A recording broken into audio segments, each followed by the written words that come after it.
Okay, I have the S25 Ultra from itel, and it's one of those regular looking phones with a tough build such that the manufacturer boasts of its durability and says it's okay to drop it from certain heights.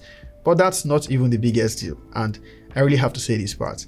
itel released the S25 Ultra before Samsung. Can you believe that? So yeah, itel released the actual successor to the S23 Plus and named it the S25 Ultra.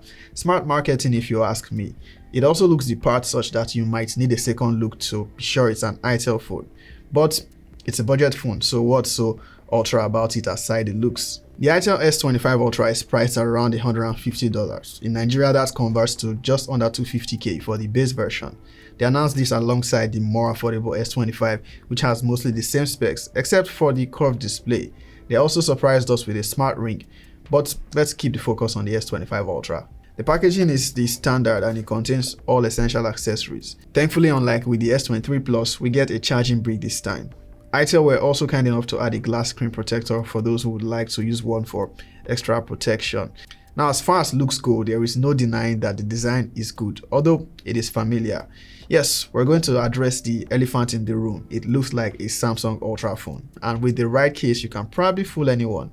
itel knew exactly what they were going for, and I think it will be a major selling point. You'd be surprised at the number of people that want to get this look on an actual budget phone.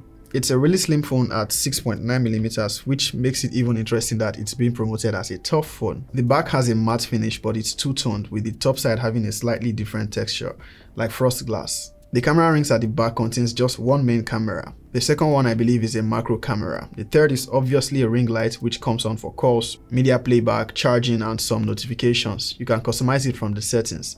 The smaller ones contain the IR blaster and flashlight respectively. All the ports on the S25 Ultra are located on the bottom frame. There is no headphone jack. It has a single bottom firing mono speaker, which sounds okay, but stereo speakers would have been the best. The SIM slot accepts dual nano SIM cards and a micro SD card. The port placement is not the most symmetrical. Now, this is the first itel phone I've handled with an IR blaster, and it's nice to see more phones adopting this feature. Always comes in handy when you are able to control your electronic devices with your phone when the remote control is out of reach. itel says the frame here has die-cast magnesium aluminum material, making the entire device structure tough and I guess hard to bend, say you mistakenly sit on it or for any ridiculous reason you attempt to bend it. It's a tough phone, and like other manufacturers recently, itel has not failed to stress that fact. Personally, I won't do extreme tests, but I guess something like this won't hurt. Or maybe a drop test. Now, the idea is that this is more durable than your average smartphone thanks to the reinforced build and Gorilla Glass 7 eye protecting the display. Also cool that it's still lightweight regardless, weighing just 163 grams. Still on its durability, it is now IP64 rated for dust and water resistance, so it's good enough to survive some time in the dirt, rain, splashes and accidental drops in water. I will avoid submerging it or taking it swimming. It's not going to survive that. Now, if for any reason you are unlucky with yours, itel is offering free screen replacement for about 3 months. So there's that. itel has improved the display here compared to what we had on the S23 Plus. It's not just tougher, but it's also brighter and most importantly 120Hz refresh rate. The S23 Plus had a 60Hz display, which I complained a lot about. But there's some gray area around the refresh rate here and I'll explain it shortly. The fingerprint sensor on the S25 Ultra is optical and it does the job just fine to unlock the device. It unlocks with a nice animation around the sensor. It has nice always on display feature, including a standby mode when the device is charging. The display remains 6.78 inches in size with 1080p resolution and up to 1400 nits peak in high brightness mode. It's actually great for outdoor use, you have no issues, it gets bright enough.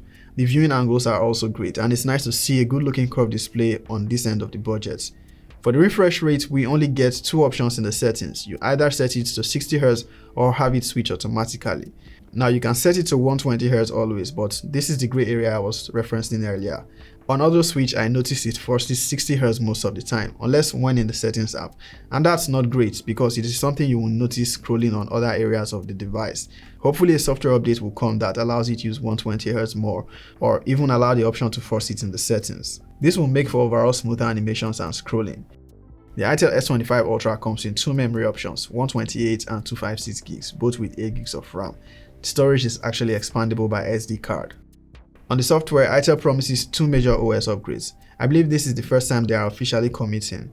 We get Android 14 here and Android 15 update is guaranteed. It's just a matter of how soon. Just stay tuned to my socials and I'll share when that update comes, and hopefully we will also see Android 16. itel's OS version 14.5 brings improvements to the visuals and some AI features. While it comes with the usual bloatware applications which can be uninstalled, I've not gotten any ads or random notifications from the pre-installed applications. The software has all the right multitasking features including pop-up, smart panel, and smart hub. On AI features, the voice assistant Ivana is updated to interact better with the device. It can also now give more up-to-date information. You can summarize a document or a web page on request. itel OS is not lacking when it comes to features and customization options. It can even get overwhelming as there is so much to explore. It is one of the most feature-packed budget phones software-wise. Fingers crossed they will actually fix that refresh rate problem with a software update. The haptics on this device is okay for a budget phone, although sometimes you can hear a teeny sound during haptic feedback. It's not a concern though, and unless you are listening, it's probably ignorable. Let's see if you can hear that. You probably won't hear it. The itel S25 Ultra sports the Unisoc T620 processor, an upgrade from the T612 on its predecessor. Now it's still a budget processor capable of providing the necessary power for the S25 Ultra. As I already pointed out, while this has a curved display and it looks premium, it's still a budget $150 phone. So performance expectations still fall within the range of phones in similar price category. It just gets the edge in design. Now I feel like most people would have preferred the Helio G99 used on the itel RS4, but hey, we can't get everything. This still works. On the bright side, the T620 brings support for 4.5G, so faster internet speeds. You can also do some gaming with it as long as you stick to the recommended graphics settings. I tried titles like Warzone Mobile, COD Mobile, and PUBG, and it handled fine. Warzone was the most demanding and I noticed the FPS was not consistent and there were frame drops, but for the most part it did okay. Also, you don't want to play Warzone on a budget device like this one. Call of Duty Mobile gave consistent performance on medium graphics and high frame rate settings. PUBG Mobile can be played on HD and high frame rate or balanced and ultra frame rate. On either graphic settings, the S25 Ultra handled itself just fine without heating up abnormally.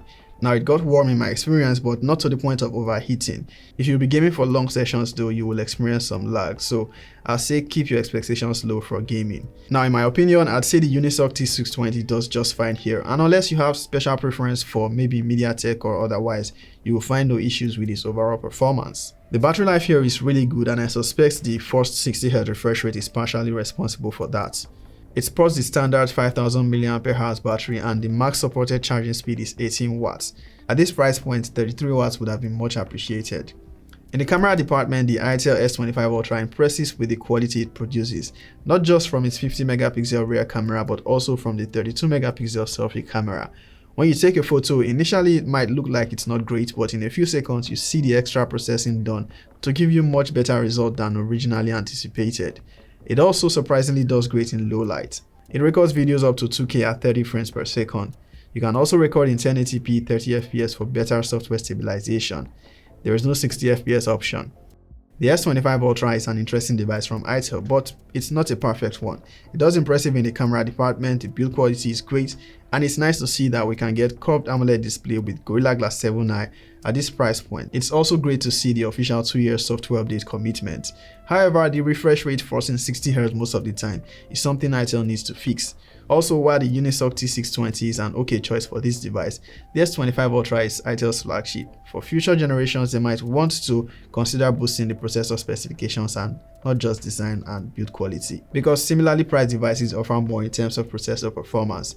A 5G version would have made a lot of sense too, even if it costs a little more. Stereo speakers also not being present here is something to note. In all, we still have to acknowledge the fact that for a $150 phone, it checks most of the boxes, and to some extent even more. Coming from the S23 Plus, this is a good upgrade.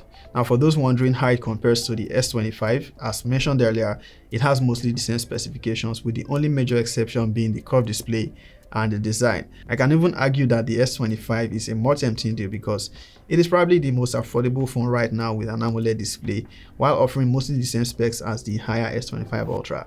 So there you have it, itel's S25 Ultra. We're done. On to the next.